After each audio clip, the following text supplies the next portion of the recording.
And we're live! Woohoo! And this week we have, well, apart from the normal Christelle, who's on this side, I always get the thing right. We have the amazing Kristina Adams, who the more observant of you may have noticed was on my Book Chat live show a few weeks or even months back. Well, I was going to say no, it was a few weeks ago, but now my brain's like, was it a century ago? Like, what is time? Yeah, it was 1942, so Yeah, sounds about right. it's a while back. Time in lockdown and this season is just, I've lost track of time, to be honest. Mm-hmm. Yeah, same. Right, so all the nice scheduled thing for we normally do at the start of the interview went out the window. So, like, to anybody who has been unfortunate or has not had the pleasure yet of meeting Kristina Adams or one of your other aliases you may be known as, could you briefly describe who you are and what you do? So I wear many hats, as Tim has implied just there. I have published, I think, 16 books. I keep losing count, which isn't good. But it doesn't help that I didn't release as many as I'd intended to this year. So that throws off the count that's in my head. But yeah, I write women's fiction. I write nonfiction for authors. And I also write paranormal women's fiction. And I have a podcast for authors called The Writer's Mindset, where we help authors to overcome the roadblocks that are holding them back in their careers. Because a lot of the time, what's holding us back is in here, not out there. And I publish my paranormal women's fiction under another pen name, which is Kristina Adams. And I'm also a freelance content marketer for businesses focusing on mental health, SaaS, and marketing. And I do that under my actual name, which is Kristina Profit. And that's Profit with 2 F's and 2 T's because I'm greedy. Mm-hmm. Right, well, that's the end of the show then. I want to hear more about the books you've published. I went onto your website and I saw a bunch of them, and they look like they're all fiction, but you also teach writers how to write and how to develop characters. So tell us about both the fiction books and the instructional manuals that you've written. Okay, so my fiction, I've always kind of taken a character-centric approach. That's always how my stories start, and I don't just see them as like fictional characters. They're like living people in my head. There's like a constant party going on up there. And so for me, they are fully formed. Nothing is black and white. And that's what I teach people when I teach writing. You know, yes, maybe this is your bad guy, but this bad guy has hopes and fears and dreams, and they think they are doing the right thing. And it's your job as a writer to understand that and get that across, even if that person is doing truly heinous things. And that can make people uncomfortable sometimes, but that's how you create the truly gripping stories, is having this emotional resonance with your readers. So that's what How to Write Believable Characters is about. And that's what my course, Character Creation Crash Course, is about as well. It's really about getting inside people's heads, because I think something that authors, particularly those who struggle with characters a bit more, are missing is actually an understanding of psychology and a willingness to empathize with people who are different to them. And I'm not going to say it's easy. It's not. There are some people I really struggle with, particularly if I'm writing their point of view. But I think doing that makes you a better person, and it definitely makes you a better writer as well. So let's talk, before we forget, about the fact that you're moving from women's fictions to what you say, women's paranormal. Is that's presumably not writing only about paranormal people who are women, but that's paranormal stuff for women, I presume. Yeah, paranormal women's fiction is basically stories about women who have magic. That's the only differentiation between the two. And mine focus on a mother-daughter duo. The main thing with paranormal women's fiction is generally a divorcee in her 40s, and she comes into her powers as she turns 40. Mine is slightly different in that she knows she has powers. She doesn't fully know what she or her daughter are capable of, for several different reasons that you find out over the course of the books. And it's, like I say, it's a mother-daughter ghost hunting duo, and the daughter is 17. So you can imagine she's very naive, but also very eager to kind of prove herself and learn what she's capable of and help as many people as possible. Whereas her mum is a lot more jaded because she's been through a lot more. She lost her first husband to a poltergeist. So she's trying to make sure that history doesn't repeat itself, and she doesn't also lose her daughter. Now, these have already been published, or are they still in progress? The first 2 are out now. I'm working on book 3. I have up to book 5 planned, and then kind of vague ideas beyond that. But the first kind of arc will be 4 books, and that's with like the first big bad, if you will. And then, like I say, it'll be kind of a few standalones, maybe another arc. So it's not something I kind of have a clear end point for. And that's the nice thing about these characters, I think, is I can just keep playing with things. And when I originally came up with the story, it was just going to focus on ghosts. And as I was kind of planning that first book, I thought this is going to be really limiting as the story and the series progresses. But if I focus on like the afterlife instead, then there's a lot more room to play. It's not just ghosts. I've got a mummy in book 2, and he's one of my favorite characters. You know, I can bring in vampires if I want to. I can bring in zombies. I probably won't do zombies, but it gives me a lot more room to play than if I was just focusing on ghosts. Have you noticed anything? Because I mean, I noticed quite a lot when I change from time travel to fantasy books in terms of like, there's things that you think, oh, that'll be easier about this genre. And then actually you find out a load of extra things. So what are the differences in terms of, have you noticed in terms of changing? Because I mean, they're not massively diametrically opposed. But obviously what happens in series is vaguely expected to be a bit real, and the ghost stuff isn't. So what have you noticed in terms of things that are easier in one genre than the other, and things that you didn't expect? The main thing for me was world building. I actually used to write fantasy about 10-15 years ago, and I stopped because I hate world building. And it's one of those things, like, I never intended to go back to writing fantasy, but I had to tell this story. And so when I sent the first version of the Ghost Call to beta readers, I had so many people asking me these world building questions, and my editor pushed me really hard on certain things because she's a fantasy author herself. She's very big on world building. And at the time, it was like super frustrating, and my brain was exploding from all these really difficult questions I couldn't answer. And sometimes it was a case of I knew the answer, but I couldn't articulate it. I didn't know how, because most of my fantasy background comes from TV rather than reading it. You know, I learned storytelling from TV, not from books, because I don't have the attention span for a lot of books. That's just the way I am. And so it was very hard for me. And once I'd wrapped my head around it, then I felt a bit more comfortable. But I did kind of need a few pep talks from like my podcast co-host Ellie, who was like, no, you can do this. This has got a lot of potential. You just need to fix these couple of things, like calm down kind of thing. And once I'd done that, it's actually made the rest of the series a lot easier to write, because I've already answered a lot of questions about how X, Y, and Z works. So I'm not doing the thinking now. I can not autopilot. That feels like the wrong way of putting it.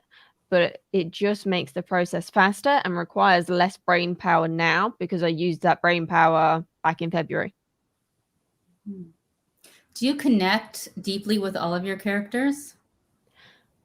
Most of them, yeah. There are some that I don't like as much, but for the most part, I wouldn't write about them if I didn't connect with them. And if I find that there is that disconnect, I will generally try and find out why and dig a little bit deeper. One of my characters from the What Happens in Hollywood universe, Trinity, she starts out as kind of the villain, and she's constantly trying to sabotage things for the main characters in the What Happens in series. And then the Hollywood gossip books actually start 5 years before What Happens in, and you see her before she's become this horrible, disruptive person. And readers were like, why is she the nice one? And it really threw them off. And then when I released a book from her point of view, Hollywood: A Nightmare, suddenly they started to empathize with this person that they thought was absolutely horrible, but they could understand why she was so horrible, because people had only ever been horrible to her. So of course that's how she thinks people should be treated, because it's all she's ever experienced. Do you use any tools to adapt your characters or build your characters? What do you use specific writing tools? Not that I can think of. For me, it tends to be, I know it sounds really cliche, but I do tend to come up with my characters in a dream. And then I think about what sort of story I'm writing, and so what personality traits they need to both achieve that goal, but also hold themselves back from that goal. So, like in The Ghost Call, for example, Neve, she is the matriarch, but also she's not the smartest person in the world. She doesn't have all the answers. She's not great at thinking on her feet. And I really like that about her, because you assume that the main character does have all the answers and that she's going to be able to come up with a solution straight away. And she doesn't. She actually has to rely on her daughter for that a lot of the time, because her daughter is just more intelligent and more powerful and more empathetic than she is. And that's really hard for Neve. And she gets quite jealous, actually. And that causes friction between the mother and the daughter. But I also think it humanizes Neve, because you don't see, women, or particularly mothers, ever really being jealous of, someone they gave birth to, because it's seen as like this crime. But I mean, if you have been held back in your life because of stuff that isn't necessarily your fault, and then it's like, oh yeah, these magical powers skipped a generation, this problem solving ability skipped a generation, of course you're going to be resentful. Yeah. How much, I mean, I suppose this is a wider question for authors, but how much do you think it is right for a particular author to put in that they're trying to make like I wouldn't say political point, but often it's like almost a moral to their stories. So it's kind of like they're trying to show something. How relevant do you think that can go too far? Like if somebody's trying to say about jealousy between parents, and that's something they're particularly trying to push in the thing, do you think there's a limit to how messagey and preachy a book can be? Or the word preachy is a bit loaded, but yeah, you're probably trying to understand what. I hope you understand. I get you. What I'm asking. Yeah. I don't think there's a limit, but I think it's about the way that you do it. There is a lot of feminist undertones in my books, for example. None of my characters are married. Some of them don't want children. Some of them make comments about having a misogynistic boss. The guys are allies. They back up their partners without overshadowing them. And people may not notice that. They may not notice the subtle hints about healthy relationships in my books, because that's something that's really important to me. I kind of have a line that my characters don't cross. If my characters have an argument, because couples do argue, I want it to be sure that there is some door open for redemption. It's not a case of they've done something unforgivable, because I think it's important to have examples of healthy relationships in fiction. And I do think that fiction can teach people that, because I certainly learned about healthy relationships in fiction, and I know a lot of other people who did as well, because my parents weren't role models by any stretch of the imagination. So having that in fiction, I do think is important, and I think that it has a subconscious effect on us, particularly if we read enough of the same type of book, because I grew up reading women's fiction and romance. So obviously the messages about friendship, about love, about romance, about careers, they had an impact on me, alongside the fact that where I grew up was very focused on, supporting each other and careers. It does have an effect. And I think there are some people who are more overt about it. Like The Lion, the Witch, and the Wardrobe has a lot of Christian imagery. But because I'm an atheist, that went completely over my head. So I never noticed until someone told me. Well, maybe the lion being resurrected on a stone table, kind of, you missed that. I did. To be honest, like we read like 3 chapters of it when I was in year 3. How old have I been? About 7 in school. And then for some reason the teacher never finished it, and I never finished it outside of school.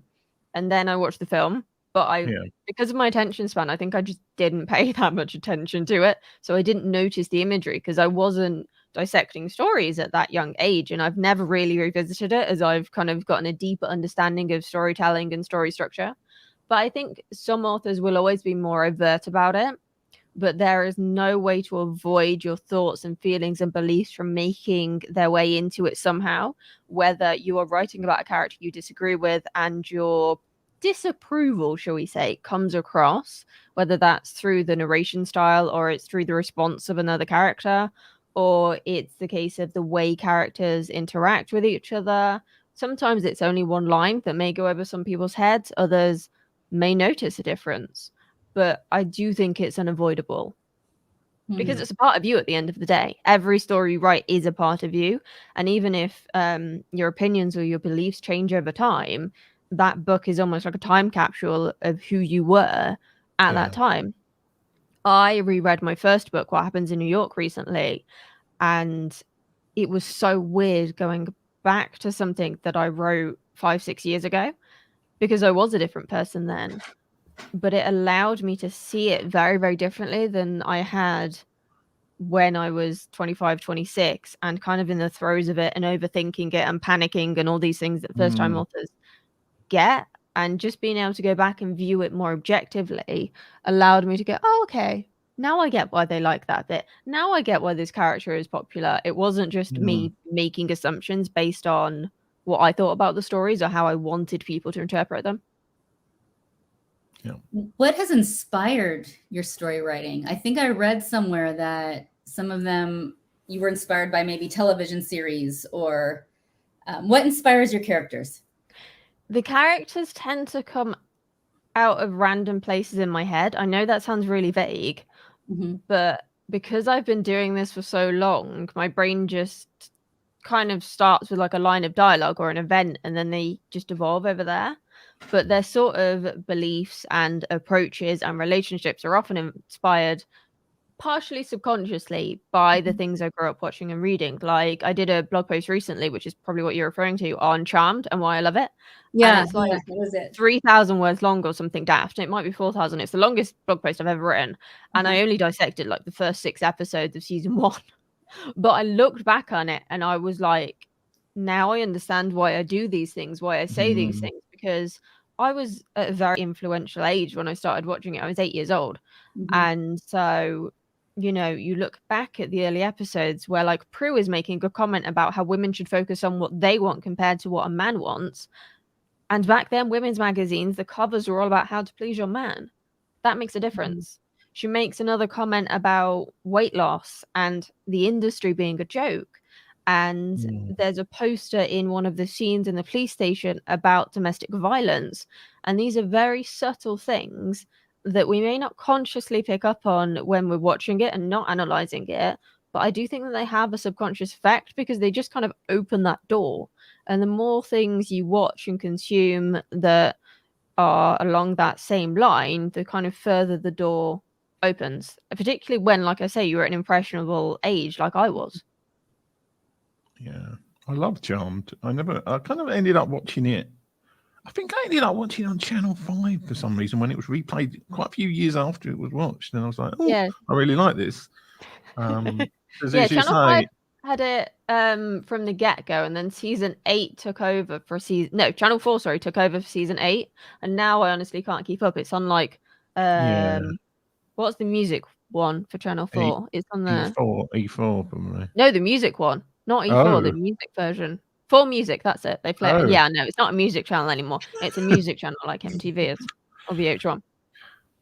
Yeah.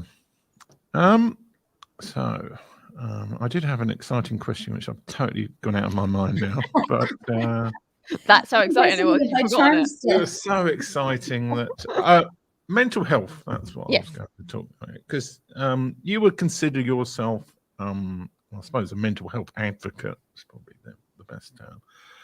What do you think are the biggest challenges in society? I'm just going to start with a massive question. Oh, wow. That you personally think need to be changed to do with mental health, and talk a little bit, if as much as or little as your own personal mental health journey as you want to.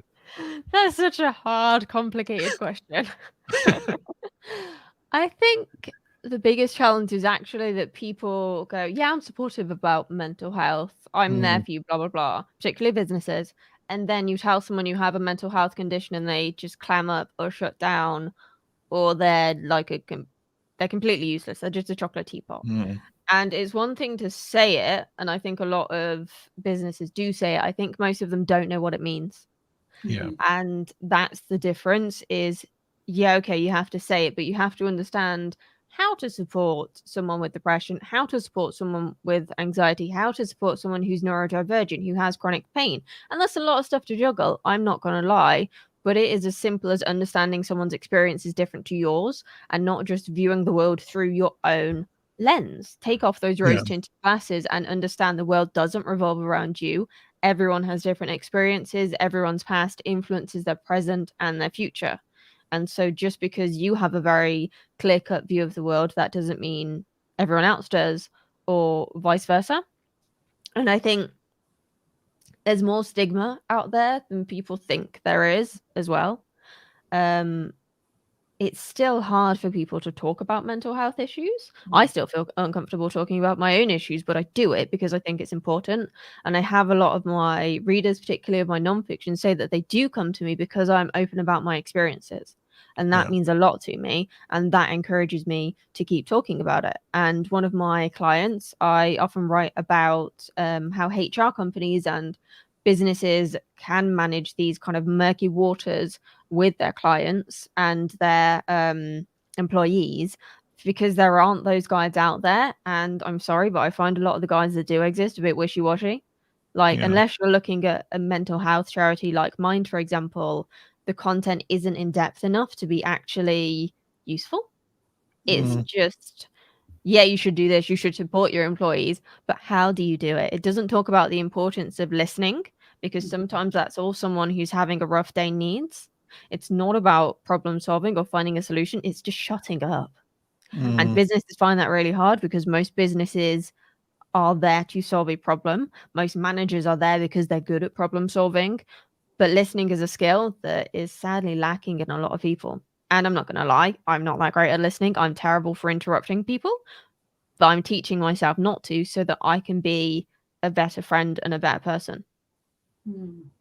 And also, when the mental health challenges start showing themselves in the workplace, it's one thing for workplaces to say, yes, we want to understand mental health challenges, we're here for you. But what happens when the mental health challenges start exhibiting themselves? For example, ADHD, chronically late probably, or depression might not show up because of the challenges involved. And those who have those challenges, I have ADHD, I have anxiety, we don't want to talk to HR. It's extremely embarrassing to actually go to HR. So is this something that might influence your writing? Is this something that, I'm curious how you would merge the two? It doesn't influence the workplace side of things, doesn't influence it, shall we say, because I try not to write about the workplace if I can help it. A lot of my characters are self-employed or entrepreneurs. I've only just noticed this, but there is a pattern there for a reason. But I do write about mental health issues a lot. So one of my main characters, Holly, who's the protagonist in the What Happens In series, she has anxiety. And one of the first reviews I got for What Happens in New York was, I don't understand how someone with anxiety and a fear of crowds would go to New York. And I'm like, you missed one of the most important lines in the book, which was that Holly's counselor taught her the best way to treat anxiety was to get out there and do the things she's most afraid of. And that's what I was taught. And that's the only way I have ever been able to be a functional person, because there were points I couldn't leave the house, you know? And certainly now during COVID, that fear of going out is, you know, just as bad, particularly having asthma and a rubbish immune system. So I think covering those things is really important. And I've had people reach out to me and say that they really relate to how anxious Holly is about running her own business and how she is afraid of the very thing she wants the most, which is to have her own fashion empire. And I think that's something we don't talk about enough, is that you can be afraid of the very thing you want the most. And it depends on kind of whether or not your fear and your desire to do it outweigh each other. And if your desire to do it outweighs it, you will fight through that fear. But if your fear is too strong, you don't have enough of a reason to keep pushing, then it will stop you. It's as simple as that. But coming from someone, you know, like I say, who could barely leave the house, who took 3 attempts to put her first book up for pre-order, I know there is a way out, but you do have to kind of be a little bit stubborn. And I hasten to say fight yourself, because I know some people don't like that term, but I think you do have to fight yourself. And I do think that those internal battles can then find your way into your writing later. Like a lot of my kind of mentality doing What Happens in New York found its way into the series 3 books later, when Holly does her very first fashion show and she's absolutely bricking it at the thought of introducing what she's doing to all these people and getting all this press coverage. And because it's fiction, of course, it went wrong. And then she has to build herself back up and comes back stronger and more resilient because of that. Yeah. I thought of a suitably bizarre question. Bizarre? Well, yeah, sometimes I think of these, and I'm going to ask it anyway. So let's say hypothetically, and this is an extremely unlikely situation to happen, you were marooned on a desert island with several years' supply of food and a computer or typewriter, and you were only allowed to leave that desert island when you'd finished writing a book about a particular genre.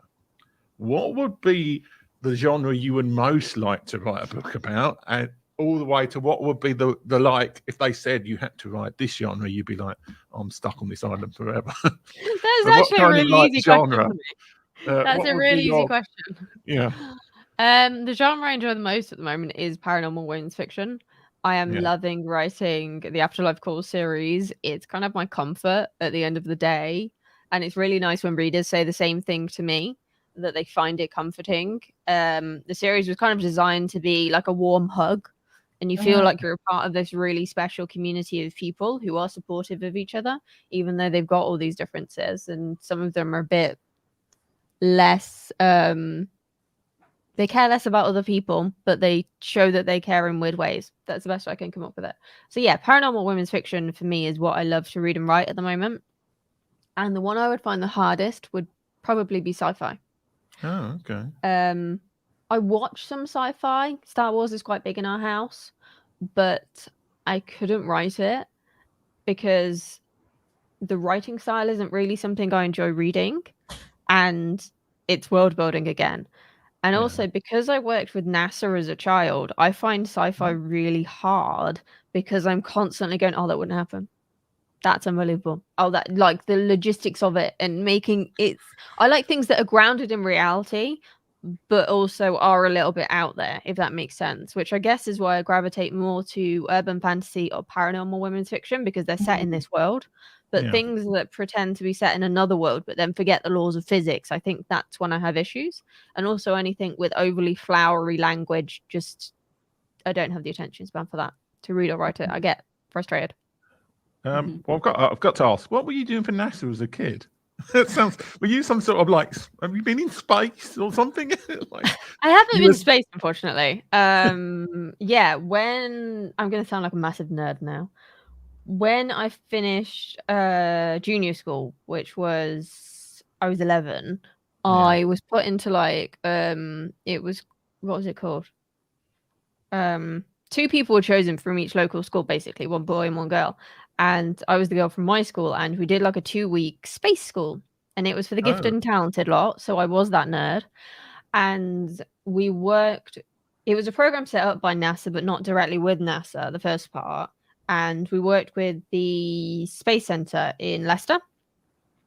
And we worked through a program put together by Kristina Adams, who was on the Challenger space shuttle in the 1980s, who was a teacher and sadly lost her life in the what happened. Oh, wow. And we did that, and I did that for a few years. And then there was this competition, I guess is the best word I can think of. And it was put on by NASA, and the National Space Center were a part of it. And we had to do a report on something to do with climate change. And we did something about pollution levels, I think, in cities compared to countryside. I can't remember it. We're talking like 20 years ago. Something like that. And we won the UK leg of things. So we went to Croatia and got to meet some people from NASA. I don't really remember this. So, you know, like I say, it was a long time ago. And we did a presentation, and yeah, it feels like another lifetime, but some of that stuff stuck, like, you know, you can't go backwards in space, stuff like that. You remember things. But then they wipe your memory and then put in a bar that you don't like science fiction anymore, so that you won't ever write about your experience. I think I find stuff like Star Wars and Star Trek easier because they don't pretend to be grounded in reality. They are like fantasy almost. But then you look at something like Star Trek Discovery, and the characters are very real, and you understand their emotions. Like Michael in Star Trek Discovery, I don't know if either of you watch it. Yeah, she makes a lot of mistakes, and she's very brash and very stubborn, but I love that about her. Yeah. And I love the kind of journey that she's been on to grow as a person. And you know, you look at some others that I'm not going to name films, but you look at some others and they're like, oh yeah, this could really happen. It's like, no, that would never happen in space because you're missing the laws of physics. Yeah. And Well, that's what I can't do. I find the NASA story quite fascinating because I feel like every child I know would have loved that opportunity. This is this is incredible. Thank you. And you got to meet. I mean, you we met interviewed people Space Kid. Yeah, totally. I went to quite a rundown school in not a great area. Okay. And so I feel even more privileged that the school did have those opportunities when I was Yeah. there, because I know that before and after I was there, it didn't, frankly, because Yeah. there were other people in charge who didn't have quite the same attitude that that particular head teacher did, because she turned a school that was failing in all its reports to being the best in the area, and then she left, and then it went like that. I don't know what it's like now. But I know, speaking to parents who still had children there when I was at uni, their attitudes to the school were vastly different. Yeah. Well, and you referencing the Challenger, that's in my generation, every single person that I know would say that was such an implemental time in our life. We will never forget that moment. So you having the chance to meet who you got to meet is a reference point for me. And just, I mean, what a brilliant experience. Oh yeah, it'd be nice if I could remember more of it. I know there are photos of us like doing the reports and stuff. There was 8 of us in total, and like, I won't say I did the most work. I didn't. We got out of classes a lot because we were working so hard on this report, and I know some of our teachers greatly disliked that, and they thought we were skiving rather than actually doing the report because we missed so many lessons. But you know, it was something much bigger than sitting in a classroom. It was climate change, which is an important topic now, even more than it was 20 years ago. Yeah. Anyway, we are slightly over time, though. We've done interviews up to up to an hour. Well, yeah, you know what, Tim? I forgot. She does a podcast too. We should ask about. I want to know about your podcast. Well, I've been on her podcast. You've been on her podcast. Yeah. Yeah. You're like, were you the first person? Everybody's been on everybody's show. Like, I could see that Kristina's ears perked up when she heard you've got a show, Kristina. I know it's quite irregular, like Saturday show you do. It always gets loads of views, and then you don't do it for a couple of months. And then you Who, me? do another one. Are you talking to me? I get a lot of views. Yeah. We're doing it once a month now. So, but Kristina, I want to hear. That's awesome. I want to hear about your podcast. So it's called The Writer's Mindset, and I co-host it with my friend Ellie Betts. And it started off just Ellie and me talking about different aspects of craft and mindset. And then in season 2, we renamed it and kind of focused more on the mindset angle. And when Ellie had a dissertation to do, because she's kind of coming at it from the newbie author perspective, she's releasing her first book next year, and I'm coming at it, from 16 books later.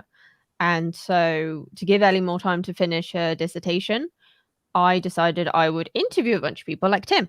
And we're going to keep doing that format because it worked really well, because we get to just like dissect people's brains and ask them about different things. Like we talked to Tim about networking on social media, for example. We had Nicholas Eric talk about book marketing. We've had Sasha Black talk about side characters. We've had Christina Stanley, who's the CEO of a company called Fictionary, talk all about story structure and why story structure has never changed, why it will never change, and why Beowulf and Twilight are so similar. And so that's interesting. Yeah, it was a really good interview, and I'm looking at story structure completely differently from like recording that episode.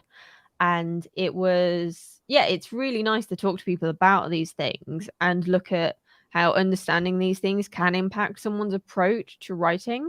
Because I think a lot of the time when people struggle, it's either because they're overthinking something or they don't yet have the knowledge to be able to do it. It's just that lack of research and moral support. So we try to help them with the research, and we've got a Facebook group and a Patreon where they can also get the moral support to, do what they want to do, whether it's release their first book or kind of get over the slump of publishing their second book or building momentum, whatever it might be.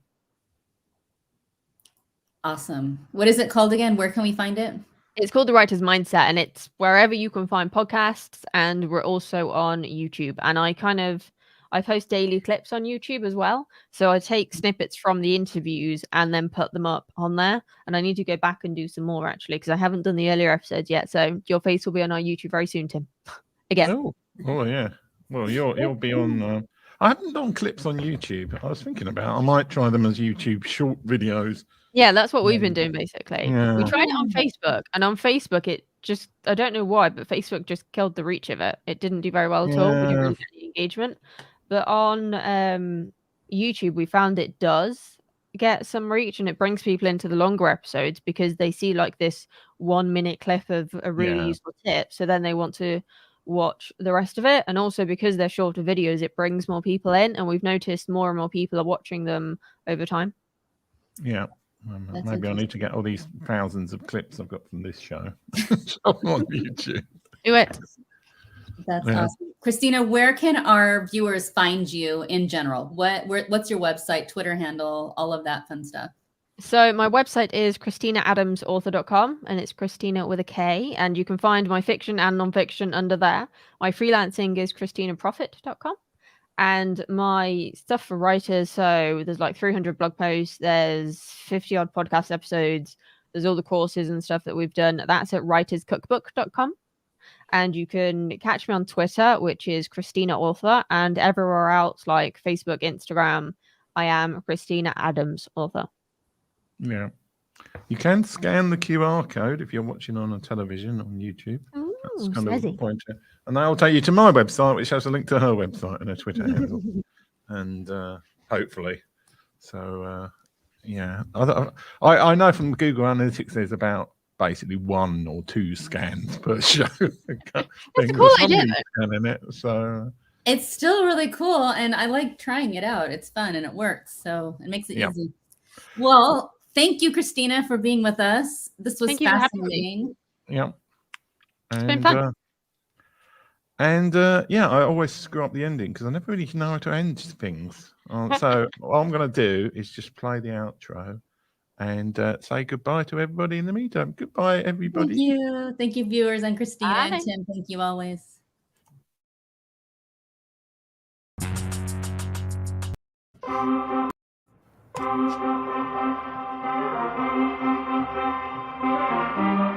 This is terrifying for me. I've made more money in the last 3 years than I did in the previous 7.